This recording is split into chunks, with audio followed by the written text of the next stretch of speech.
Jobber Nation, welcome to a different episode of the Jobbertears podcast. As always, I'm Janelle from HR, here with Wilkins and Mrblacc, and we have a very special dear friend to the show and to our lives joining us on this quick but important episode of the Jobbertears podcast. So Papa Joakim. I'm going to let him introduce himself, and then we're going to get started. I'm Joakim Morales. All right, let's get started. Who are you? What do you do? I'm Joakim Morales. I do things. Wrestling things. What kind of wrestling things? There's a lot of people that do wrestling things. I'm doing this dope-ass show with this awesome podcast called Jobbertears. August 20th. Yeah, we're doing that in Brooklyn. That's going to be dope. Summerslam, too. You know what's so funny? A friend of mine had sent me a text today about a bus trip to Donny Park. Guess what the date was for? August 20th. That's hilarious. So when I responded to him, I responded with the flyer and said, "That's where I'll be." Oh, and then I have another funny story.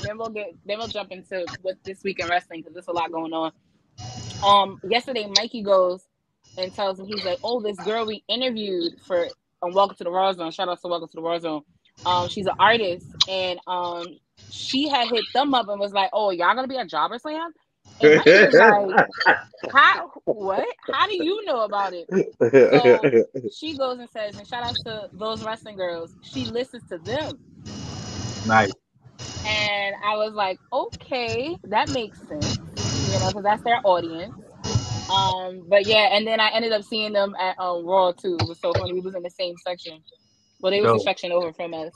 But all right, let's jump into this interesting time in wrestling, guys. We are post the Vincent Kennedy McMahon era. It's weird to say. It was even weirder to be at Raw. It's like, what is going on here? So for those that are living under a rock, Vince McMahon retired from the wrestling world last week. So what was your first immediate reaction to the news? Like it was like a mic drop. It was like a tweet and I'm out. What?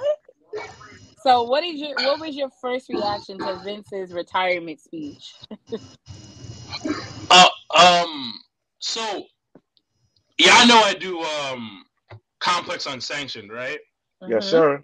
And we're open here. This is the real unsanctioned show because this is a wild show. Wow. So we were at Met Stadium. So we were doing the video drops later this week, and I'll share with you guys. We were Bianca Belair, the talent relations team, and my co-host Alex, Queen of the Ring, whatever. Mm-hmm. And we get to the stadium, and one of the head of talent relations goes, "Hey, before you guys even touch your phone, Vince McMahon just tweeted out he retired." Mind you, I'm with the number one woman in the company, Bianca Belair, an entire team of WWE people, and my reaction was like, "Oh, okay." You stupid dog. I wasn't. Fine. For some reason, I wasn't in shock. And the reason why I say that is because it was coming. And if the rumors are right about how he's slowly not remembering things are going left with his memory, and he's just not doing things 100% the way he used to, it was his time. And then with the case that's happening, it kind of was like, yo, it's time to bow out the game, gracefully before this gets ridiculous. And God forbid they put you in handcuffs on the episode of Raw, and this isn't. And niggas don't know if it's kayfabe or not. Like, because wrestling is just weird like that. And I gotta hold you. I know this is 100% true, but a small little 1% of me is thinking like this is all a storyline, and they're working all of us right now, and we're just like, yo, like, yo, he's gonna pop up. I'm back, bitches. Like, but we all know it's not, and it's. But the one thing I will say is, regardless of like who you are and where you fall in the wrestling universe that we call sports entertainment or wrestling, he played a factor in your life. Hell yeah. Regardless, and say what you want to say about the dude. Nobody's perfect. Everybody has a tarnish on their legacy. I don't care who the fuck you are. Everybody's has a tarnish on their legacy. I can name so many great people, and they have a tarnish on their legacy in some way or another. But regardless of that, when you move past the fucked up, the kind of fucked up things he's done, the dude made wrestling into a multi-billion-dollar business. Oh, and also essential. Yeah. Like, let's put that out. You can't take that away from him. Say what you want to say. Yeah. You don't fuck with wrestling. You don't fuck with WWE. You love your AEW. Fine, but without WWE, there wouldn't be an AEW. Correct. Or WCW or ECW.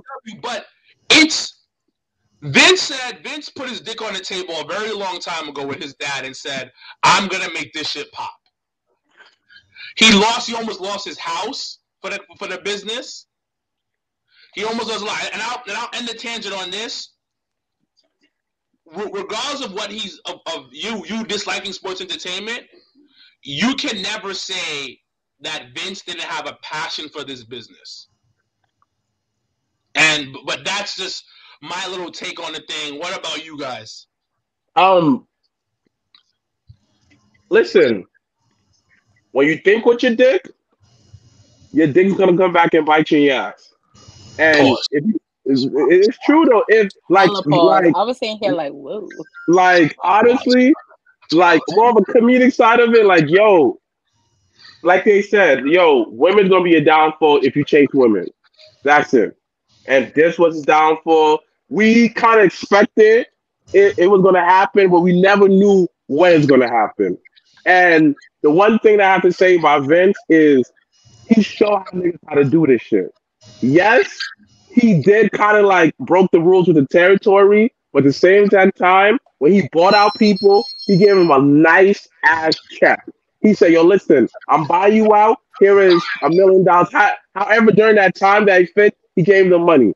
And at the end of the day, he turned people into household names. Look at The Rock. Look at Stone Cold. Mankind, Undertaker, Montez Ford, Bianca. Because what he did to the business, he got it to where no one else could get it.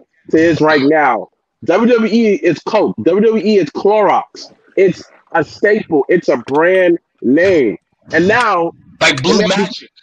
Exactly. It is not. No, it is not. It may not be like Vince, but guess what? Have you ever seen American Gangster?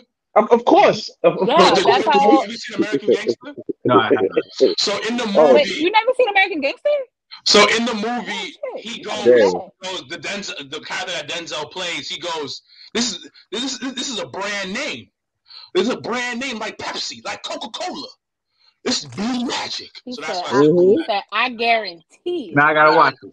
Yeah, I think it could be. Good. It could be either on Netflix or it's on. It should be on Netflix. I'll watch or that. HBO Max. But you know, HBO Max may have it too. Somebody said a wild comment. I want to read this comment. What? Women are undefeated. Vince beat the government but lost to Pootie Tang Pie. Listen. It's true. It's true. But think about it. Let's think about it. Throughout history, men's downfall. I'm talking about the greatest of leaders. Look at Loki JF Kennedy, but then old girl got killed, so I guess he did. She was part of it. I ain't gonna hold you. And look at Jesus. Wow, we took it way back. I can't. So it's funny that you brought that up, because that's what I was thinking. I was thinking, like, if you think about the shoe game, like Converse had the first few like basketball athletes, but it's not until Nike got their hands on Jordan that basketball was the thing when it came to shoes. So like Vince McMahon is Phil Knight, you know? That's a good way to look at it. Right. And I can't remember. I've heard the story a ton of times from my coworkers. I can't remember the name of the gangster, but just imagine like the best hitman of all time. I can't remember who it was, and he wouldn't say anything to the cops. They had him dead to rights, but he wouldn't open his mouth. Then they showed him a picture of his girl, and he spilled his gut. So, but that's what it is. Like, listen, Jesus was out here on these streets because of Mary Magdalene. Now you taking it. Hold up. It was rumors about the great Martin Luther King doing some stuff with ladies. I ain't gonna repeat what I heard. But Coretta shut all that shit down. Yeah, but I'm just saying there was rumors trying to tarnish my man's legacy. These hoes will take you down. Listen, that's what happened with my man, son. Yo, hold up. Magic Johnson. No, that was Magic's fault. Magic Johnson. That was Magic's fault. And the TV show on HBO Max, which was really good. Everybody highly recommend it. You saw they warned him. There was niggas there that was warning him, like, yo, don't fall into that hype. But the thing is, just like Vince, they warned him years ago. I'm pretty sure no one even dared to tell Vince, don't go for that pussy. I'm pretty sure. How do you know that? You think my man? Because they was out here probably doing trains on bitches. They was. Listen. Cleopatra ran a whole country called Egypt. Enough said. Well, I mean, hold up. I'm gonna keep going with this. I'm gonna keep going. Queen Elizabeth out here bodying motherfuckers. Yo, still alive, and paying paparazzi to do shit like that too. Come on. Pussy ruins men. We all know. Why do you say pussy like that? No, I'm just saying though. I got to talk about this on this show. That's why we do Jobbertears late night. This is what it is. This is what I've seen it. I'm gonna give you another example, right? I used to teach. I had this student named Steve, right? Steve was a great student. That he met Rebecca. Rebecca ruined Steve, B. How did Rebecca ruin Steve? Rebecca put it on him. And Steve didn't know what to do with himself after. I'm gonna leave it as that. But ladies and gentlemen, we go into a new era. Talk about it, Janelle. So being the Trips. So as Vince has stepped down, Trips has stepped up. He was named EVP of Talent Relations one day, and then 72 hours later, head of creative. I've never seen a promotion happen so fast ever in life. But he's pulling Doc Rivers out here, GM and coach. So he can't get fired now. Yo, listen. Well, actually, he still can get fired for one after the other. Excuse me, I made the demotion. My wife co-owns this, so what are you talking about? And listen, Triple H gotta stay extra clean because his wife is CEO, so no cheating scandals there. It was wild. So it's wild because me and Mikey were talking about stocks because that's not my lane, but I know as an adult it's something you should probably learn or whatever the case may be. So we were looking at WWE stock. And you could do it on Cash App. So that was actually even the doper part. So we were looking, and when it said owner, whose name was there? Stephanie McMahon. Is Nick Khan still is he co-owner now? They're co-CEOs. Yeah, so they're co-CEOs. But I think that's just for I think that's just layman terms for like Stephanie really. It could all be a work. I still I fuck with you on that one. Like Vince could come back in 6 months and be like, haha, bitches. You know what I mean? Like, or he could have told Brock on Friday night, like, listen, play this out for another like 6 months. Let this die down. When I come back at the Rumble, you'll enter at 30, and we'll all be happy again. Like, I don't know. Like, So weird. the Brock situation, from a little bit of insider news, that shit is all true, my niggas. Oh, I believe that though. That shit, no, he really was on some. I'm out. This is out. But so, Joakim, I want to ask you this question.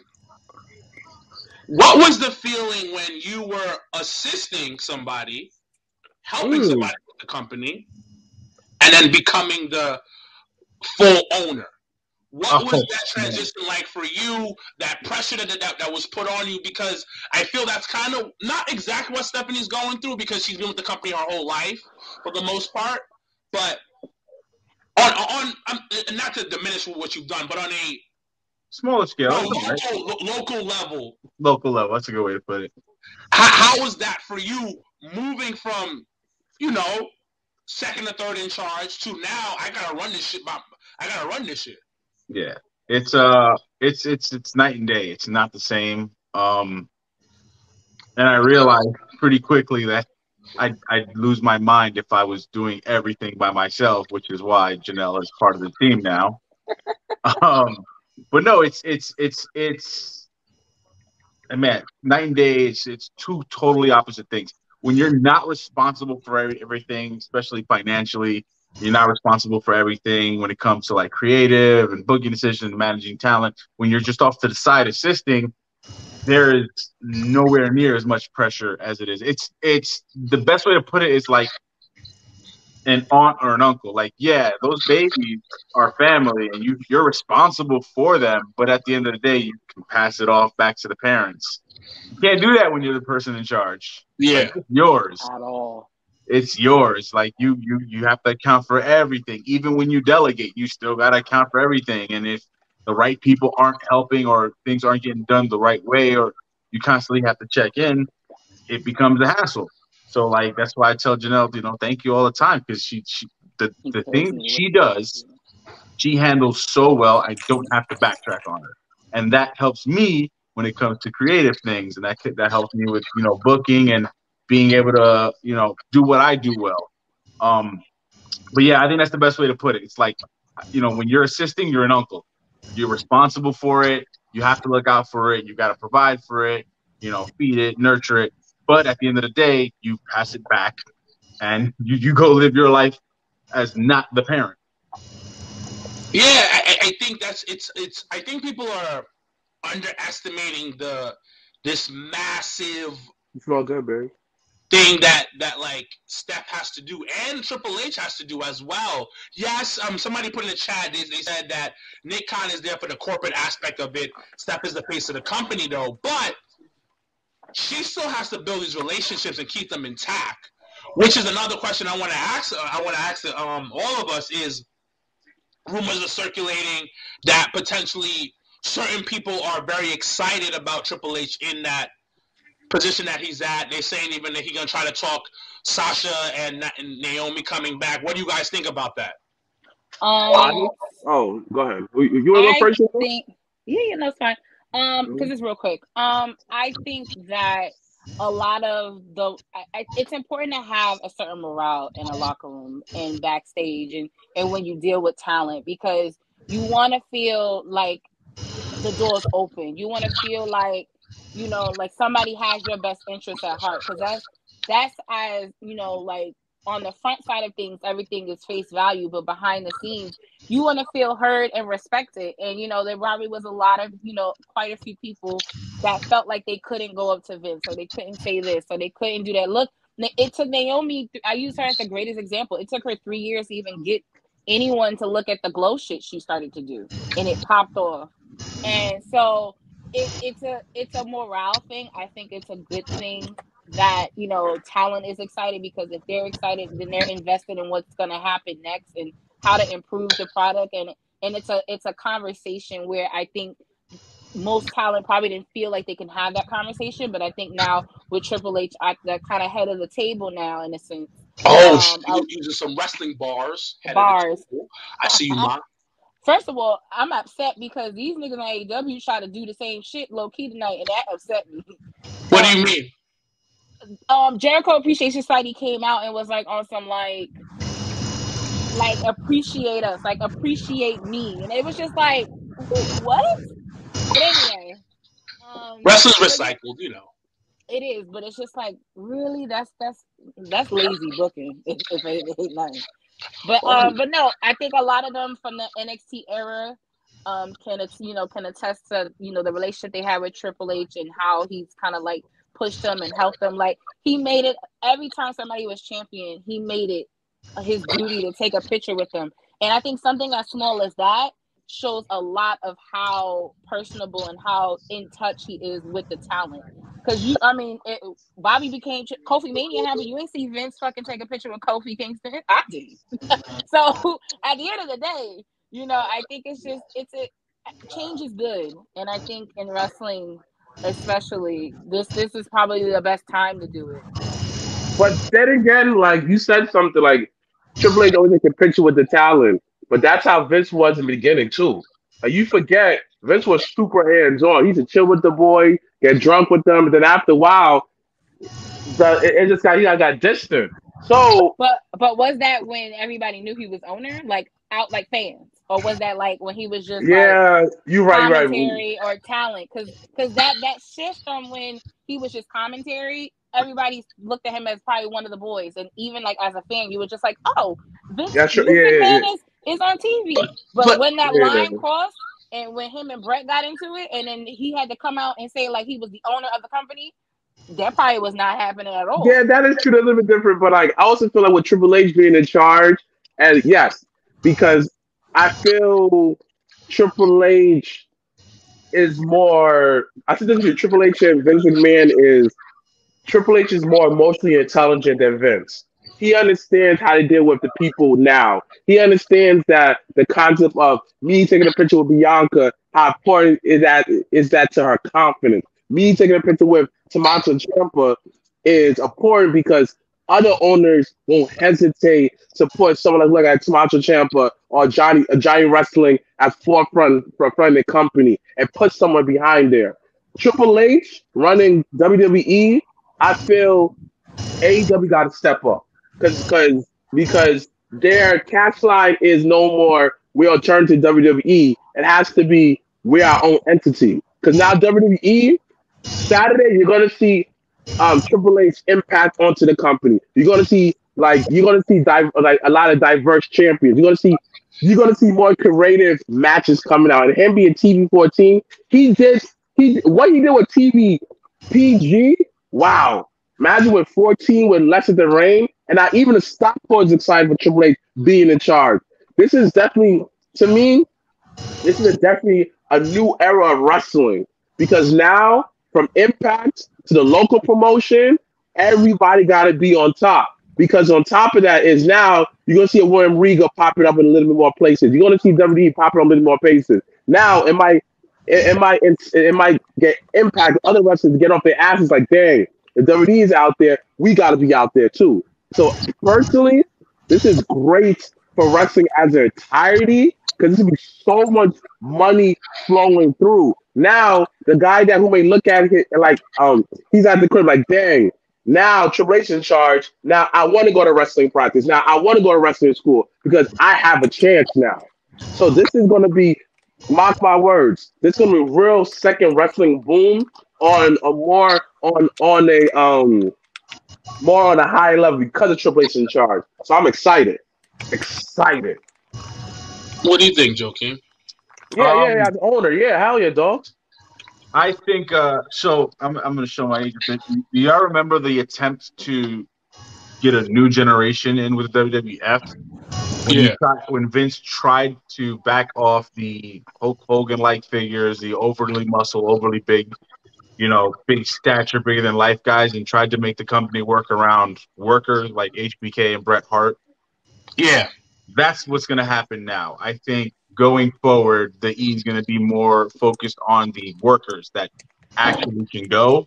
There's, it was everybody shared it. The Key and Peele skit where Yeah. Jordan Peele was acting like Obama, and he was saying hi to certain people a certain way and other people a different way. It's gonna be more focused on the people who can go, at least in Triple H's eyes. So, what Vince tried to do 30 years ago is going to happen now. And I agree with Yardley. I think it's going to cause the independent scene and the lower tier mainstream level wrestling to step their game up, because it's now not just, oh, I have to be 6'3", 280 pounds, built like a monster to get signed to. No, I mean, I wouldn't put it past Trips to set it up where Gargano dethrones Reigns, because that's his dude. He's gonna put those people who can put on those 5-star matches. His focus has always been to promote wrestling, not just the TV looking people. Like, eventually, those stars that he's gonna focus on will be built to megastar level. They're gonna be more familiar with people who aren't necessarily watching wrestling. They're gonna be more out there. He's gonna do whatever he can to build the promotion from the wrestling aspect first, and then outsource them to make them larger than wrestling.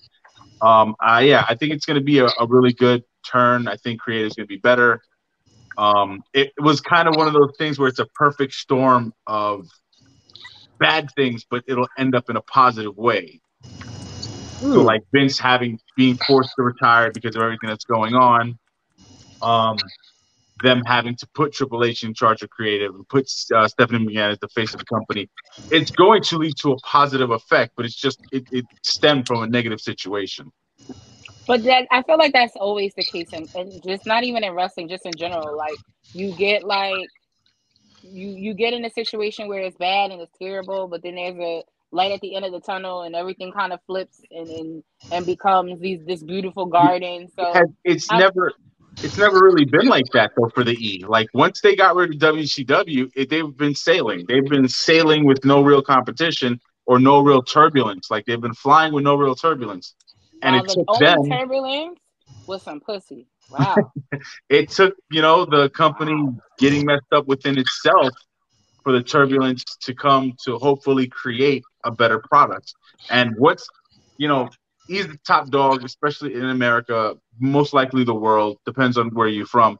But if they're starting to elevate because they're forced to elevate because they have to make it so that no one's paying attention to the nonsense, that's going to force everybody else to step their game up.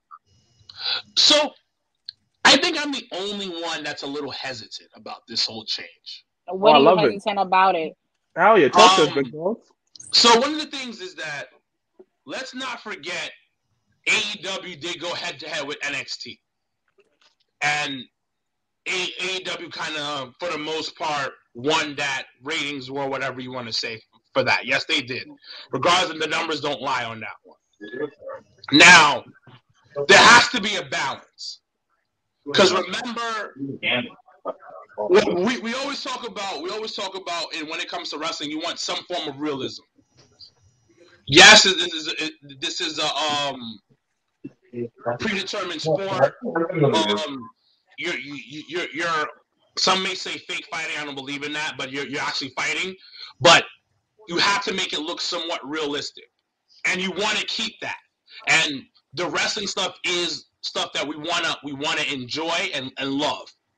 But we also got to understand, this isn't a small pond. This is an ocean now we're dealing when it comes to WWE you're dealing with. And you're trying to bring in, make the stockholders happy, networks happy, and you're trying to make superstars, not stars, superstars. So it's going to take a whole lot more for them to do that than just having wrestling matches. Well, yeah, you gotta have characters. You gotta have characters. Because it was weird. Because how did Raw start on TV? Did anybody watch it from the beginning? With a brawl. Okay, When's the last time a whole melee like that happened at the beginning of Raw? True, but the one thing I got to give Raw credit, even though that it was a lot of Vince-ism, it flowed better. Meaning that it wasn't.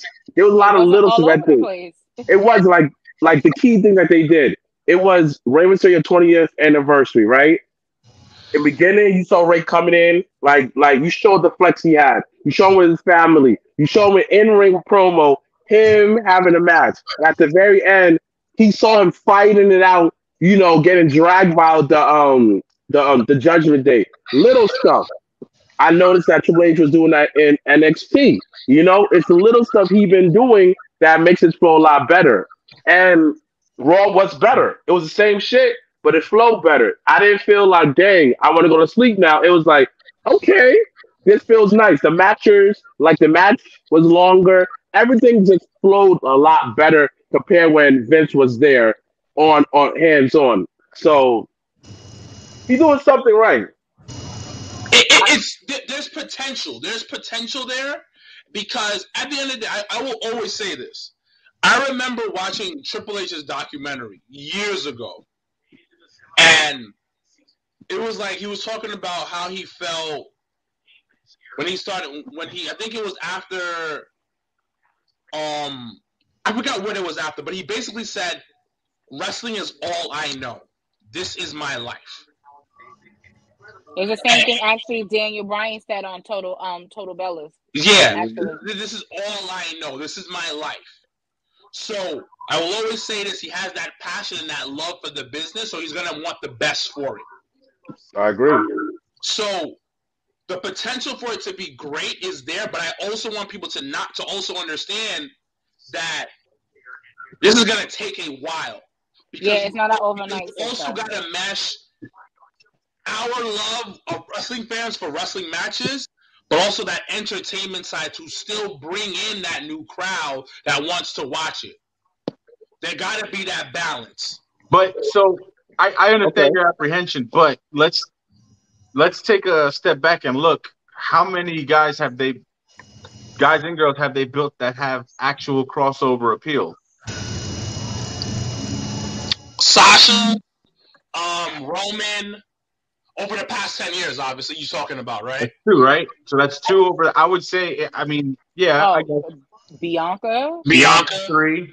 Becky Seth, Becky. Charlotte. A few, but then you also got to remember that the company became selfish. It became the NFL, where it was, we're not bigger. You're not bigger than the Shield like the NFL is. Right. You're bigger. You stay there, and that's the beauty about with Triple H. Yes. But my whole thing is, just about to say that we gotta marinate both.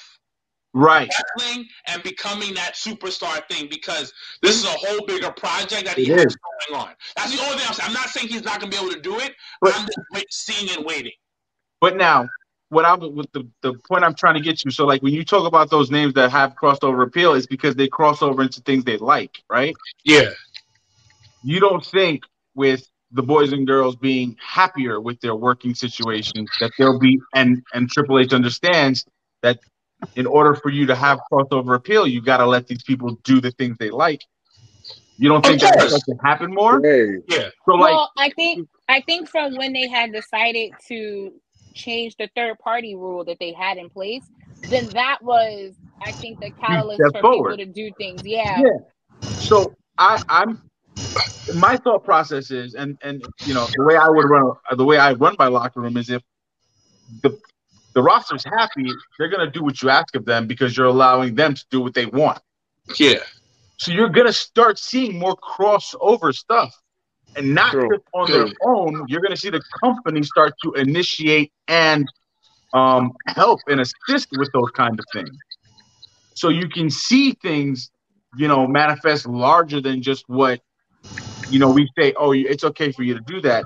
You'll see those partnerships start to grow because the roster wants to do it, and then those crossover platforms want them to be a part of it. I'll be right back, guys. Keep going. All right, take your time.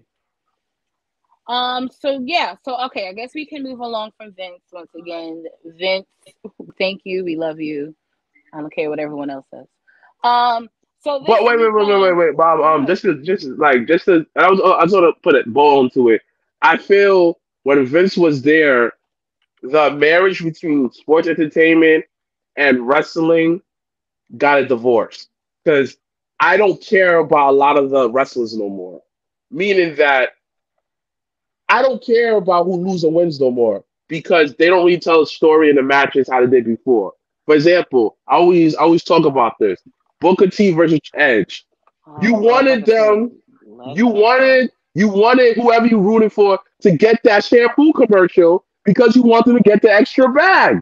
You feel me? Eddie versus Rey Mysterio. This is You good. cared about the match Good. because somebody won their custody battle with someone else. You don't know. Mhm. Listen. If people could solve their shit in a wrestling ring in a ladder match, a lot of baby fathers will end up having their kids. In a ladder match, come on, get the baby mother. You already know you're gonna win that ladder match, depending who the baby mother is. Not the point. But I just feel like with Triple H there to put everything in the dough, he will bring back that marriage of storytelling in and out the ring and wrestling back to how it was. And that's the one thing I feel like that's missing big in wrestling WWE is I don't care about the competitors no more. I don't. Now with Triple H there, I'll start caring about them. I can't. Wait, what did not care about? Like for example, what made me care about Chad Gable? Nothing. What made me How care you about not care Otis? about Chad Gable and care about and thank you? Like how you don't fuck with that? What did he do? What? In recent years, what match made you say like, "Dang, I felt his pain. Dang, I felt that. Dang, that made you go, mm." Oh fuck, who do you have the singles match The with? last time was Jay Uso and Roman. That's the last time you really care about storyline. Now you don't really. Well, see, and this is I'm the talking beauty about, about wrestling. You talking about you? but look, I'm talking about. There's not that much. Like it's so much far in between. Back in But the the thing, day, you could I think count like for example, you turn on Raw, right? You got mad storylines for you to care about. Not just one storyline, it's mad storylines. Yes, Hardcore Holly did not always wasn't the main event, but you care about him every week because like, let me see what nigga Hardcore get into now. Or how much Sonny will get out of this one now. Like it was more emphasis on storytelling. There was more emphasis on telling a story. Like another story. If you watch Heat, you was rewarded with storylines with Steven Richards getting banned to Heat, and after that, he made it into his own little playground. You cared about the competitors a lot more on a personal level. I Yes, guess elaborate. Talk to me, big dogs. no. I mean, we're gonna move on because I don't, we got some other things to talk about in Summerslam predictions, and then I gotta go eat and spend time with Hmm. my kids. So, no, my thing with that though is it's more of a personal intake on what relates to you and what gravitates Hmm. to you. So, like when you mentioned Chad Gable, for me, I'm locked in because not only do I think he is one of the best competitors that they have, but I think for him to go from a tag team, lose his partner to a whole neck situation and then be in this kind of limbo, but then to pick up another tag partner, build Otis up, and then himself, and now he selling they got a T-shirt for him. I think it's just really it, and that's the beauty about being a fan is there's gonna be certain storylines that you love and that you gravitate to and that you'll defend, and then there's gonna be certain ones where you're gonna be like, it's Basuda. I don't care for it. I don't like it. It is But what it is. again, what storyline that Chad Gable that he was? I get what you're saying. You respect his journey in wrestling, but that Well, wasn't a I mean, the last storyline. thing, but the storyline for me was when they were tag team champions and they was going against RK Bro, and they was going through the whole gauntlet stuff, and they would do the spelling bee, or 1 week it was Cool. a different contest or something Okay, else. Like cool. Okay, cool. those That was a bad things, example. But yeah. overall, though, like, how many storylines that you really care about the individual like that? That makes you Well, really care. but the There's thing though is very far in but between. it has to evoke emotion in you. Just like there's gonna be storylines that you care about that I don't give a fuck about. But There's gonna Janelle, be what storylines I care storylines about that you could that you don't name care about. that other than like other than the main storyline? What a storyline that was a major WWE? I mean, the Seth and Cody. Major storyline. What else? You said outside of major or? Yeah, outside of major. That made you care.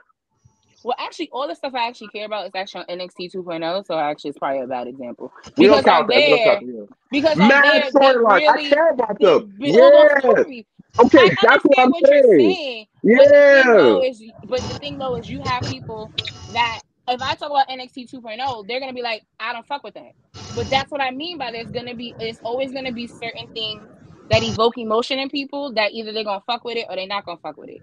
And it's the same, and that's just across the board in wrestling. Like there could be the storyline in Impact that I'm like, holy shit! But if niggas don't watch Impact, they not gonna care. The right now the greatest build up to a match is Ric Flair and Andrade versus damn Jeff Jarrett and fucking Jay Lethal. They've been built. They took 2 weeks and made it feel like they've been building it for a year. But that's outside of WWE though. But it's wrestling and it's still. Once again, you gotta yes, WWE, but the thing is though, storylines is an issue for everywhere. It's not a WWE issue because AEW, baby, we can go for days. You moving the goalpost. I said WWE. I said WWE. But what I'm saying is, I'm what at the end of the day, it's what you gravitate to, and it doesn't matter what promotion does the storyline or whatever the case may be. It's gonna be what's gonna be. But the thing is, I care about the Miz and Logan Paul. There you go, son. I care about that. Ciampa put up a great promo the other day. Fucking Ciampa keep coming out of nowhere, fucking niggas. I'm like, I tune in just to see where he gonna run in on. Is it compelling? It's not. I personally like it. No, I'm talking about Ciampa in that storyline. It's not. It's like he comes around. All right, cool. It's like, all right. Outside of major storyline. But then you asking questions, and asking questions makes the wheels turn, and it makes you actually. That is the point of stuff like that sometimes, because then it makes you be like, yo, what the fuck is going on? Like, why is this happening? When Vince was there, I asked no questions, because literally after SummerSlam, it would have been dropped. You know that when Vince was still there. Now with Triple H is there, it's going to continue. How many times that a celebrity had a whole match? You build them with every. John Morrison after Bad Bunny, what happened to him? They was kind of in limbo for a while. That's what I'm trying to say, though. It's kind of like I see what you mean. The storylines across the wrestling. That wasn't my issue. My issue is this: outside of main starting WWE, it should be your issue though. But we're not talking about nothing else. We're talking about WWE at this moment, because I find storylines. You feel me? I find storylines everywhere. You know what? You feel me? Like, for example, at Battle Club, I'm looking forward to my son Kirk coming back with the whole Puerto Ricans.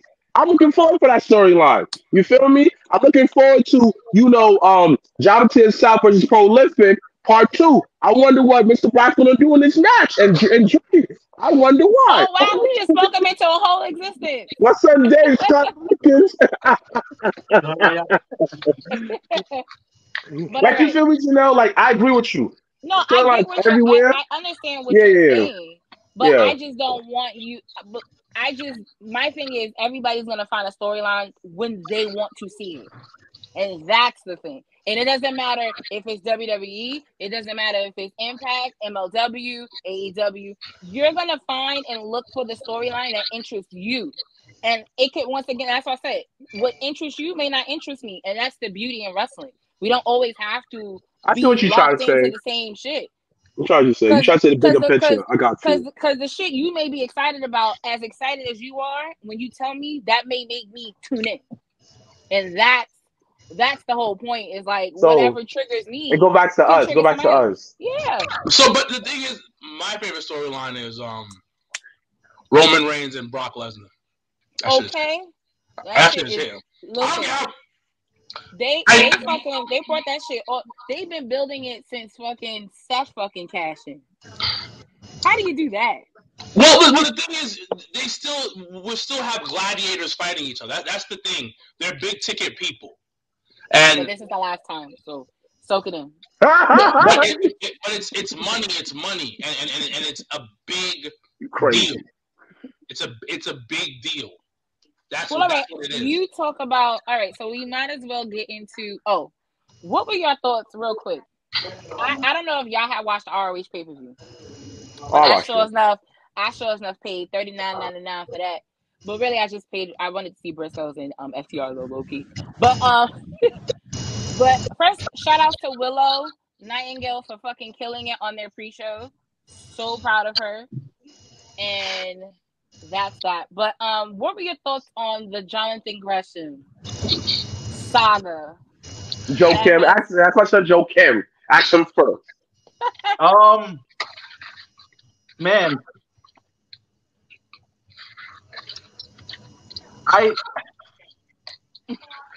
I'll say this. The energy needs to be kept the same across the board, because when certain women decided they wanted out, people ostracized them.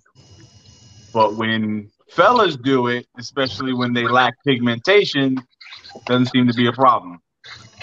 I don't know what the specifics are in terms of Gresham's case with Tony Khan. What I do know is he is one of the best technical wrestlers in the world, and he will succeed wherever he goes. He's running his own thing now with Terminus. And there's a door open for him pretty much anywhere he wants to be, especially with Triple H being head of creative. There's probably a spot for him in the E now. So maybe him asking for his release was the best thing for him. I hate that it kind of bastardizes Claudio's ROH championship win. It didn't seem, it didn't seem genuine. It didn't seem genuine. Like, had he won and then they did a blow-off match and then he asked for his release, I think they would have been more like, oh, let's get it. But with how instantaneous news comes, I can guarantee a lot of those fans are like, oh, that's why Claudio won. And it took away from it. And it's a huge accomplishment. I mean, he cut his teeth in ROH, when you talk about mainstream wrestling. And it should have been a much bigger moment than it was. Maybe not for the fans in attendance, but for people watching at home. So it's a twofold kind of thing. I just know, like, you can't scream at somebody for doing the same thing that you applaud somebody else for doing. It's got to be a thing across the board. Or you can't lay in bed with dogs and not think you're not gonna get fleas. What do you mean by that? I say that, and so my issue with how, first of all, I already knew the fuckery was happening because the match went first. I already knew something was gonna go left. I knew from when that Prince Nana kid came up and was like, I bought Tully Blanchard Enterprises. I said, oh, they just don't know what the fuck they want to do. Okay, so now I'm tuned in and now spent my money. So okay, let's enjoy whatever we can. But I said what I said because you can't 1 minute complain about lack of communication or people not supporting you or all that when someone else said the same thing and you turned your back on them about it. So at the end of the day, am I happy that Cesaro's not? He's gonna be Cesaro forever. Do I feel the way that Cesaro won? No. Do I think it was the right time for them to pull that trigger on the first pay-per-view since being bought? No. I think if you would have really wanted to show and showcase both competitors, really the match shouldn't have happened anyway. You could have definitely gave somebody that had an ROH tie and gave the match to Gresham to give him that 1 W on that new ROH AEW platform. But you didn't do that. You pissed off a little Tank, and now he don't know what the fuck he gonna do. So who the fuck knows what's gonna happen? But I will just say, don't, and I will piggyback off of what Joakim said. Keep that same energy, because when Sis said what she said, and everybody doubted and said, "Oh, she just is mad," and this, that, and third. But what happens in the dark will always come to light. But but he didn't say. He said something about what Swole said. No, not him per se, but it's all in that same category of like we have to support each other, and even if it's right or wrong, we can still find ways to support one another in the business. And it actually how it actually isn't targeted towards Swole. So it actually is targeted more for those that are unfortunately was not invited back to ROH. And that's what I mean by, if you're gonna be the head leader in the locker room, you need to be able to support across the board and not only support when it benefits you. Who are you referring to? My good friend. Well, the thing is, he doesn't fuck with some of the ROH people. It's blatantly obvious, and I think people are not seeing the writing on the wall. Like, this isn't about reviving ROH. This is more about, hey, I'm adding more stock and more equity to the AEW brand. Well, yeah, because they fucking listen.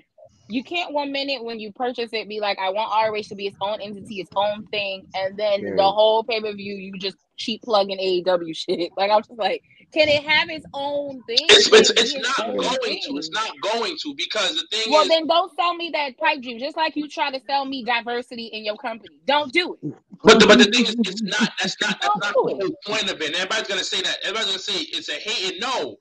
And then when it comes to Gresham, I'm a little torn by it because, bro, you never really support anybody else besides you, like you said.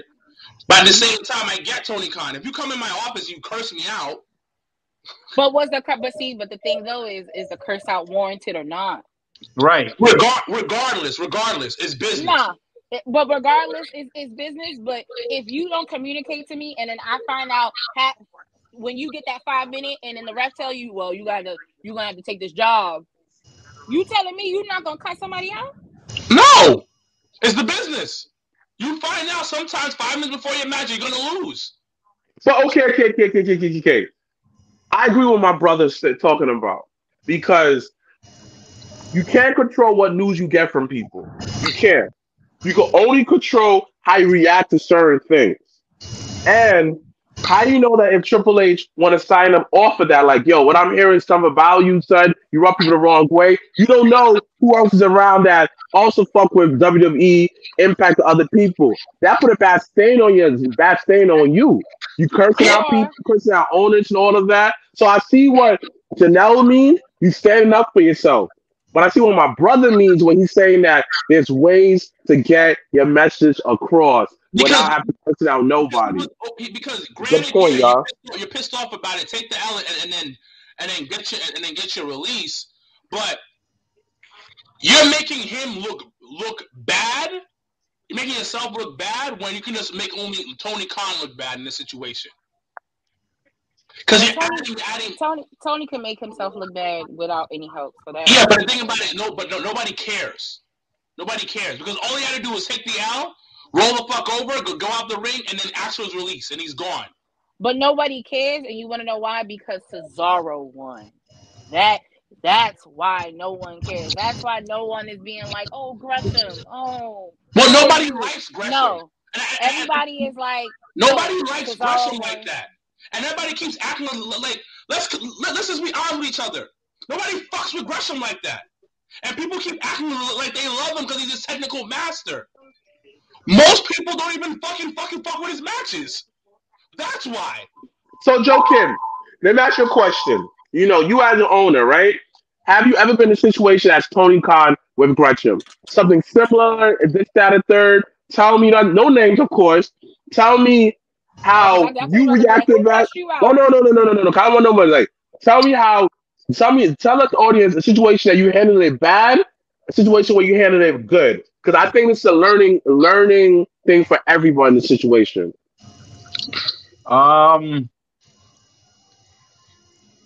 There was one instance where I was so swamped with setting up for the show that I was unable to communicate with someone that was prominently featured and promoted.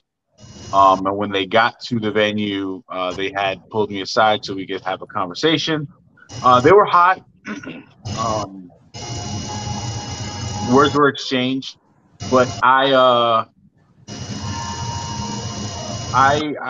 for the last 10 years, I've dealt with conflict resolution as my primary source of income. So I de-escalated as quickly as possible while reminding them that, you know, doesn't need to get disrespectful. Things can be handled. If whether or not the cursing out instance was warranted or not, it all depends. There's circumstances there that none of us know. We don't know if Gresham was promised the world, and then before that happened, it was, you know, right. smacked out from under him. We don't know if, you know, it was agreed upon, and then Gresham had decided to change things. You know, like there's so much to unpack there. I agree with Wilkins, where a lot of people who seem to be screaming on behalf of Gresham probably don't really know like any of his stuff. They're just saying it to say it because they're anti-Tony Khan. And that's the wrong approach to have, because again, there's things there that we don't know about. There's facts there that none of us are privy to. That is true. But it's really tough because I mean the business is dealt with. So hey, look at this guy. Hey, The business has so many egos, and it's really tough to just manage so many different people on different scales. What I think needs to happen though is I would like to see ROH become its own thing, but like, you know, jumping off what you guys said, it's clearly become more of a feeder system to AEW, and that's what everybody complained about when the E bought WCW. Like we wanted to see it be its own thing, and all it ended up being was something to just feed the WWE. So like, again, you can't have it two ways. You can't hate what the WWE did with it and then praise what AEW is doing with ROH, which is basically the same thing. It's not doing anything unless Tony Khan gets a whole other team to run that. This doesn't work. No, it actually doesn't work. Period. Unless it's its own entity and it doesn't have AEW people getting a title on ROH, and like it needs to be separate. Like separate but equal. No, it's there's no point. There's no point of this going on. This is a complete waste of time. So this is ECW, WWE ECW all over again then. Yes, that's what it is. But at least they didn't give the, you know, we're gonna have it be its own thing. Like they didn't do that. ECW, yes they did. RVD won it and said now ECW is gonna be on show Sci-Fi on Tuesdays. When Vince fucking bought WCW, that nigga said I said ECW. I said ECW. I'm saying when he bought WCW, he did not say, well, WCW will be back on Monday night at 8:00. Like, no. He tried. And he said he didn't. He bought it and he's like, nah, he tried. Nah, he did say that, but he tried. He tried. Yeah. Nah, it didn't. I didn't feel like that. They tried to make it their own thing. They really did, and it didn't work because you can't have so many cooks in the kitchen.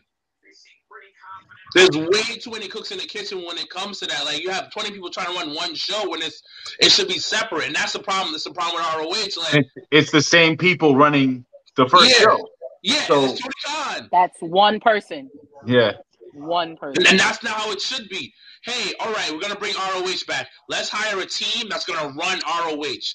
I'll approve of certain things, but at the same time, it's something new. It's something fresh. And yes, they don't have their own television rights, whatever, but put it on YouTube then. I'm just glad, and we'll move on to our Summerslam predictions and also a special exclusive announcement about Jobbertears too. But real quick, I'm glad Dalton and the boys won the 6-man tag. I ain't gonna hold you. I'm glad Samoa Joe won, but that match was weird too, and it went too long. It was just weird. I thought I was watching Impact from like 2001. It was really weird. Shut up. It's the truth.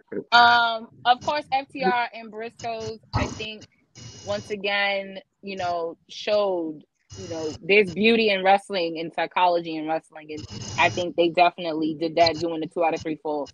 But yeah, if you haven't watched it, you can stream it, find a link, whatever. But all right, Mr. Morales, do you want to make the special announcement? Yeah, sure. So at Jobberslam, we're going to be introducing a new division.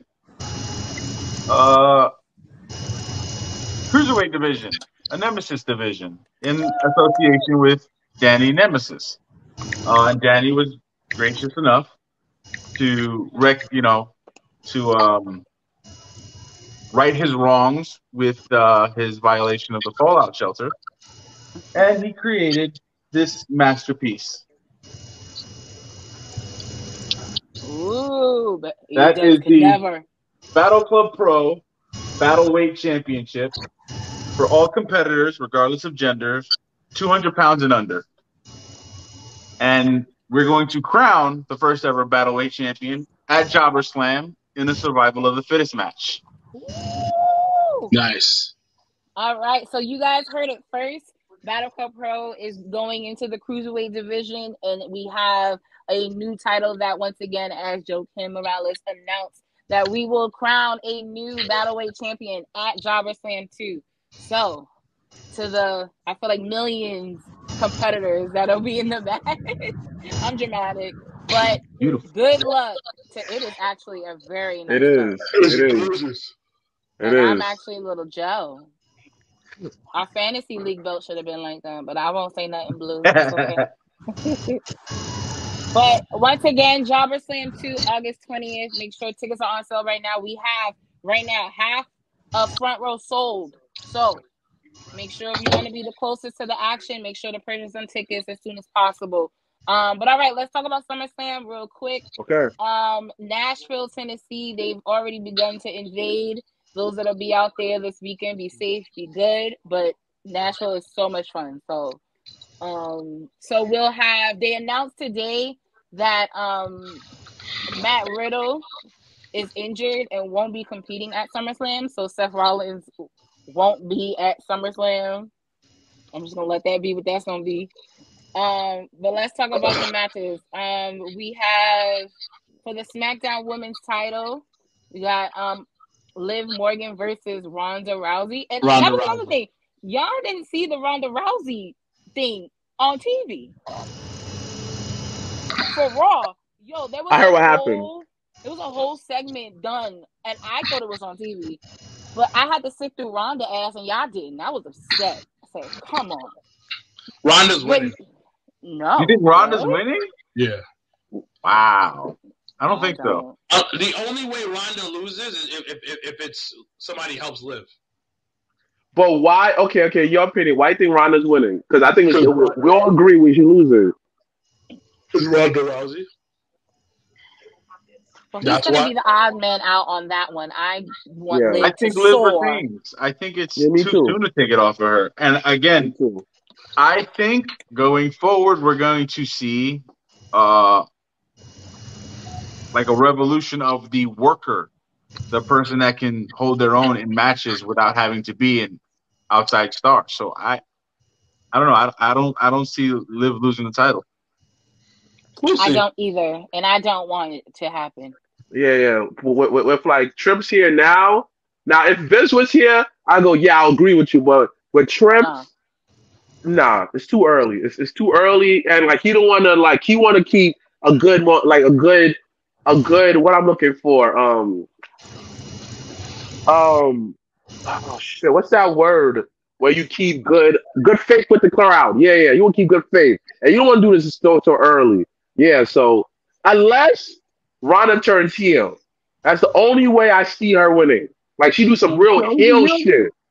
But she can still do heel shit and lose. That'll actually work out better if she lost and turned. So good point. Okay. Speaking about turning, did y'all not see before we got on here Will Hobbs fucking turn on Ricky Starks? Yeah. Well, that's why they didn't win the title. That makes sense now. Now it makes sense. So you put Keith Lee and Swerve Strickland storyline on them. Yeah, it was a good swerve. But you know what though? It works better for them because they've been there. It works better because then Hook ended up getting the spoiler alert. Hook ended up winning the FTW title, so that was a whole bit. And then after that, they came back from commercial because it was weird because Ricky was still in the ring and he was cutting a promo talking about it's my time, my time, my time. Triple H voice. And then Will fucking hit him from behind. I said, oh, but I'm invested. But back to SummerSlam. So we have that. We have Corbin versus Pat McAfee. Battle of the Indiana Colts. I love it. Who's winning? Pat wins. Baron goes off into the sunset to take care of his new kids. New kid. What? He got kids? Yeah, he just had a baby. Oh, damn! All right. Then because I didn't know that because I thought Corbin's gonna win. That's why. I mean, you can still stand by that, like. That's like, I didn't hear that. I see Corbin winning. Okay, that's a solid pick. I wouldn't be surprised if McAfee got the win. I think he's gonna win because he didn't. Hell he yeah! didn't win at Mania. Did he? He what? He didn't win at Mania, did he? I don't remember. Yeah, he beat. Remember? Yeah, but he lost Theory, but lost to McMahon, right? Yeah. Wow. Okay, so that's Vince why I was last like, match. He won. Yo, I witnessed Vincent Kennedy McMahon's last match, y'all. Special. What other matches we got going on? We got for the what else was going on? I don't remember. The unification, the tag titles. That's what throwing me off. We got Street Profits versus the Usos. Street Profits. I think it's time to go with Street Profits. Yeah. I think the Usos have had their it's when you have a team or a person unified title and there's still two separate titles, that just indicates that it's going to be redistributed. Mm-hmm. So I can't see them not. And plus the Street Profits, they need to win. They really do. Yeah. They need to be the champs. At least one of those two titles. I think they pushed it to the limit for Money in the Bank, and I think that it's time. But I also think, I don't know why in my gut, I'm like, once they win it, they're going to either pick which brand they want and then give it back. Like, I don't know. It's weird. It's super weird for me. What other matches was the Summerslam? I don't know. Oh, Bianca versus Becky. Bianca wins. Bianca. Yo, I swear to God, if she would lose in her home state, I would flip. Hell yeah. Becky is full-blown breakdown after. Like, crazy town. Yeah. That would be tough if Becky have a full breakdown and she go to NXT just to like ability herself. Let me tell y'all, when Medusa popped up on NXT 2.0 last night, I popped. I lost it. Oh my God. Well, why nobody talking about my man Ziggler out here on these streets? Yo, Ziggy, I was at Raw and I hollered. I was like, Ziggs! I saw him. He came out on the side we were sitting on, so I saw him walk out. And I was like, Ziggs! So, Ziggler, Bobby and Austin Theory. Bobby. Roberto, of course. But I think they're strapping that rocket to Theory. I think he's gonna pull one out. Really? I think he's gonna pull it out. So if he does that, then his cashing, he's not gonna win. I don't think he's cashing in. I don't think he's cashing in. No, whenever he doesn't have to cash in Saturday. I think they take it off of him. So it's weird. Why? Because I felt the same way because on Raw, Drew McIntyre and them had came out. I was like, something is. I felt that energy. Like they're gonna figure out a way to take the Money to Bank briefcase off of him. But I felt that too. But I don't know why. But they're gonna set him. He's the future of the business, though. Yeah. I don't care how much people hate him. He's the future. really what should have happened is, to be fair, he shouldn't probably won Money in the Bank. He probably should have won the Rumble coming up this year. That I think would have hit differently than Money in the Bank. Nah, because the Rumble, I don't think I personally don't think he needs another year on the main roster for me. Okay. And Okay. then have him win the Rumble. But I'd rather him be a babyface to win the Rumble. Okay, like. Am I missing another? But I don't think he'll ever be a babyface because the streets don't like him for some reason. I love him. I love him. But I've had a love for him from when he was even on the Indies. So that's a little yeah, me too. I agree with you. Like, I can see him losing it because he has so much enemies, and the way he has enemies is like it's so natural. Like, I feel like it reminds me of like the Attitude Era where when one person had multiple bad guys at once, where at any moment it could go any different way with storyline. So yeah, I don't think Theory holds that Money in the Bank for long. Not because of like, he does something bad. I just feel like it will really give him a chip on his shoulder to win the Rumble. There you go. Somebody said, Theory's definitely cashing in one day and winning. Hunter is a huge fan of him from Evolve days. Theory versus Carmelo will happen in the next 3 years. No, next 5 years. Theory and Carmelo definitely the future of the company. Yeah. Because they have Carmelo? Carmelo Hayes. Because they're the those two have the complete package. Yeah. Like, it's crazy because when I remember when Carmelo was at Battle Club, actually done a Battle Club show, I was like, this motherfucker's out of here. You know, the day that they announced he got signed, I penciled him in to be the franchise champion. Oh, damn. God damn it, the E. Well, the thing is, he is legit the complete package, and that's not 6'3". Yeah. He's better than, personally for me, I think he's better than like, okay, they both good, but Carmelo Hayes just speaks more better and more natural on the mic. That's because Theory. Because and they let him say what he wants to say. Yeah. But I genuinely think,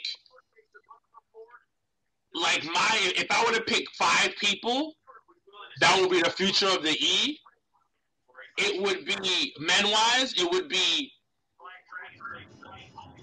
Theory, Carmelo, Damian Priest.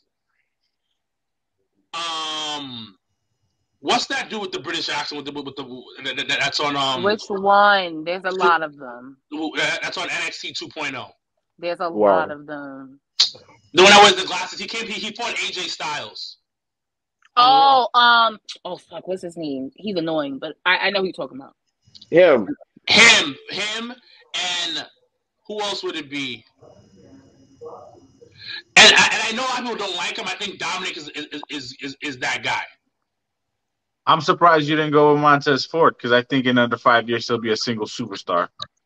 He's already on that. No, but I think he'll be a singles superstar. I agree. Yeah. I agree with that too. But I just feel like the newer people, because he's been with the company for such a long time.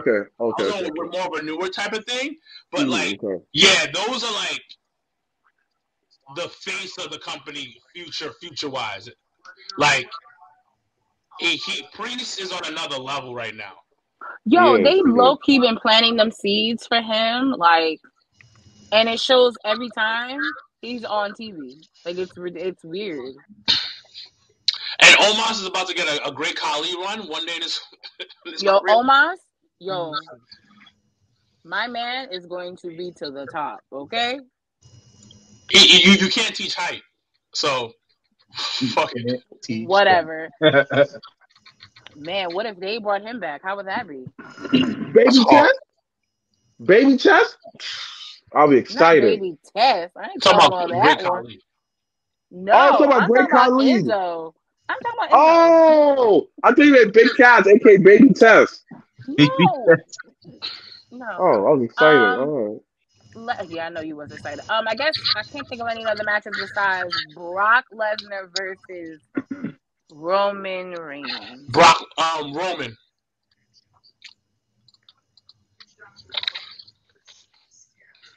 I go Brock. I don't know, man. They've done so much, and it was so one-sided for a while, and now it's been so one-sided the other way. You know, like, what about Logan Paul and The Miz? We're never gonna talk about that. The Miz. Oh, because probably I think Logan Paul will probably win. Logan Paul just signed a contract with WWE. That's pretty. 2 years. It's a 2-year contract. Yeah. 2 years. That's pretty badass, bro. That is pretty badass. Oh, anybody that's, I guess, they're gonna be in Nashville, they're actually doing tryouts. WWE's doing for tryouts independent wrestlers, yeah. For all. So they opened it up. This tryout is for like everybody. So if you're in that Really? That's area, this weekend? Yeah. That's dope.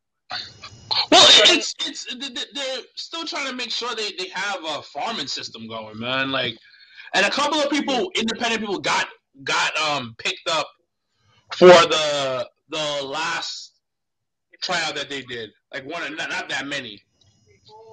And WWE has a great college program too. Yeah. Yeah. Paul Heyman, Triple H, and Big E are the judges. Yeah, because Big E had posted about it. Wow. And he was gonna be there. So you got three different. Right, so you say Roman, I say Brock. I gotta say, though, like I'll do whatever the opposite of Yardley is. Why would you put so to much be pressure honest, on yo, if it was Vince, I would probably have said Roman. No, go with your gut. What does your gut say?